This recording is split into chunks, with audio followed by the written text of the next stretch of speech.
Every digital nomad's worst nightmare. You get sick or injured and end up in the hospital on the other side of the world, far away from your family and friends. In this video, I'm going to talk about the top 5 health hazards you should be aware of while traveling the world, and what you should do to take care of your health wherever you go in the world.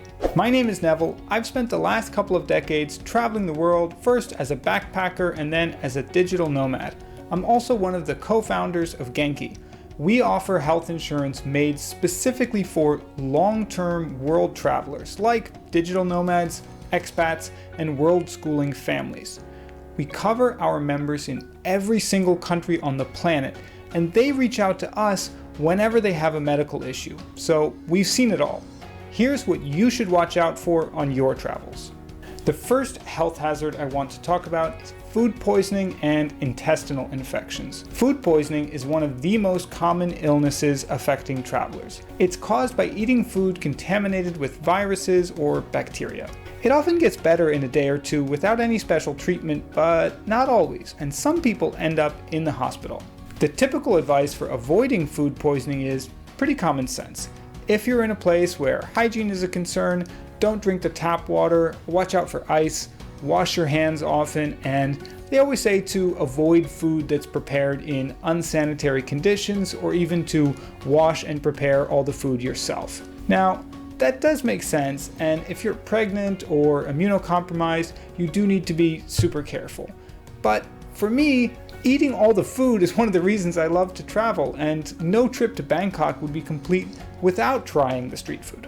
So, how can you stay safe? There's actually a really great book with a hilarious title, How to Shit Around the World. We'll link to it in the show notes. If you want to deep dive on this topic and really understand what to watch out for, how to stay safe, that book is fantastic. In short, my advice is to go where the locals go. There's this idea that some people are used to the local bacteria, but you're not, and that's why they can eat the food and you can't. Maybe that's true in some instances, but my feeling is if there's a restaurant that's super busy, has a line out the door, people are not going to keep going there if they're getting sick. So if you see a line out the door, that's a good sign. It also means that the food is probably turning over fast, which is great. That's what you want. You want food that's cooked hot, served hot, and that you're eating it quickly after it's been cooked, that's not sitting around all day. I also like to avoid things that are hard to wash. If I'm in a place where I'm not too sure about the safety and sanitation of the food, I'm skipping the romaine lettuce that has lots of little nooks and crannies and probably holds on to a lot of the water. I don't know what water was used to wash it. So following those rules has served me really well, but I've still managed to get food poisoning a few times. If it happens to you during your travels, it's super important to stay hydrated as you lose a lot of water if you're vomiting, if you have diarrhea. You can carry a thing called ORS, oral rehydration salts, with you. You can buy them in a pharmacy or order them online and carry them with you when you travel. It's like a little sachet that you add to a bottle of water, and that'll help you also replace the electrolytes that you lose if you do get sick. Now, if you don't feel better in a few days or if it gets worse over time, go to a doctor, go to the hospital. They can tell you if you have, some common thing that's going to resolve by itself or something more serious that needs antibiotics. The second health hazard that I want to talk about are tropical diseases. Besides food poisoning, there are plenty of other infections and diseases you want to watch out for when you travel. Something to keep in mind is that diseases that are not common in your home country can still exist in other parts of the world. Take typhoid fever, for example. It's practically unheard of these days in the US, Canada, and Europe, but it still infects around 10 million people per year worldwide. A few years ago, I was traveling overland in Central Asia. I went to Uzbekistan, Kazakhstan, Kyrgyzstan, and I wanted to continue overland into Mongolia.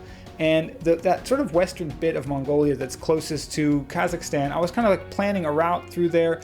And then I read that there was an outbreak of bubonic plague in that one particular region in one of the villages that I would have had to pass through. So needless to say, I decided to skip that and flew instead. Okay, now maybe that's an extreme example, but millions of people do get infected with mosquito-borne illnesses like dengue fever, yellow fever, Japanese encephalitis, and of course, malaria. And those can be deadly diseases. So, how can you stay safe? If you're planning to travel to another part of the world, check the WHO or CDC website. They post information about which diseases are endemic in those regions and if there's any outbreaks you should be aware of. Ideally, you'd want to avoid areas where there are sudden outbreaks, but for the endemic diseases, you can also visit a doctor specializing in what's known as travel medicine. They will be able to recommend and administer any vaccines you might need before visiting certain areas and prescribe medications that you should take for prophylaxis or carry with you just in case. The other thing you should avoid doing is getting bit by mosquitoes. I know, easier said than done, but if you're going to a place where mosquitoes are a problem, you can take precautions. Use repellent, wear long sleeves and pants, sleep in a mosquito net, and avoid the rainy season if you can.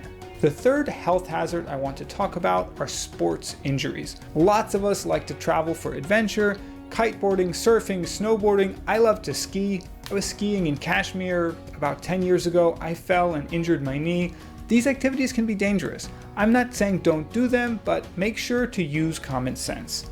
Go in a group with other people so there's someone who can help you if something goes wrong. Ideally, you want a local guide or expert who knows the terrain and what to watch out for. If you are going solo, make sure that someone knows where you're planning to go and when to expect you back. I don't like to dwell on negatives, but it's good to spend a few minutes thinking through what would you do if you have some accident or emergency. Do you know who you would call? Do you have their phone number already saved in your phone? Or what if your phone dies? Also, do you have insurance? And does your insurance cover the activity you're planning to do?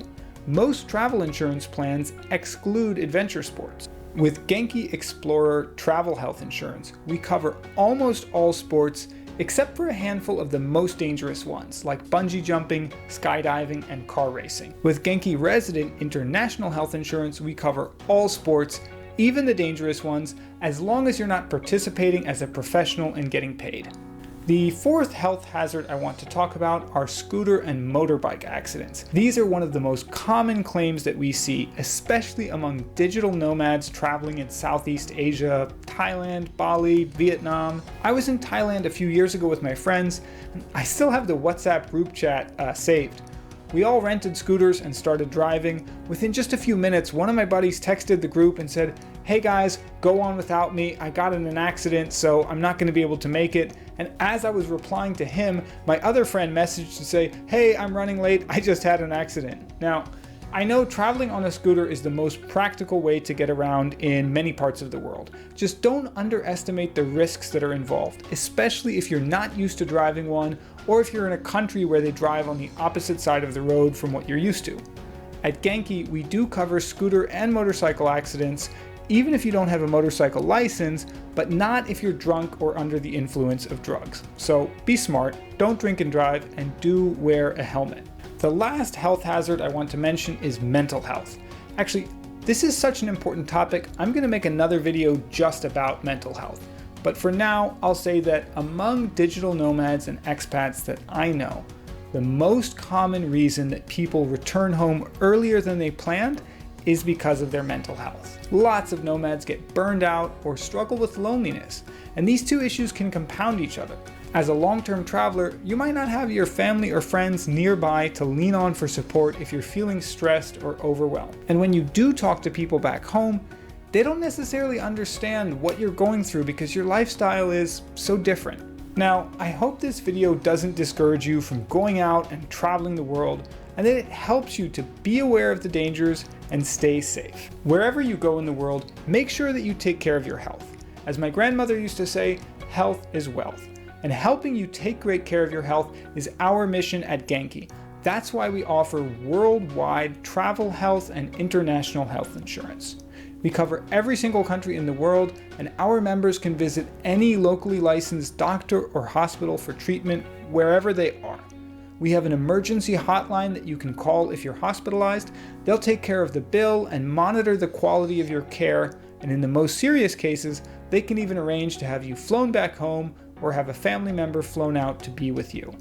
You can find all the details and sign up on our website at genki.world or just click the link in the description below.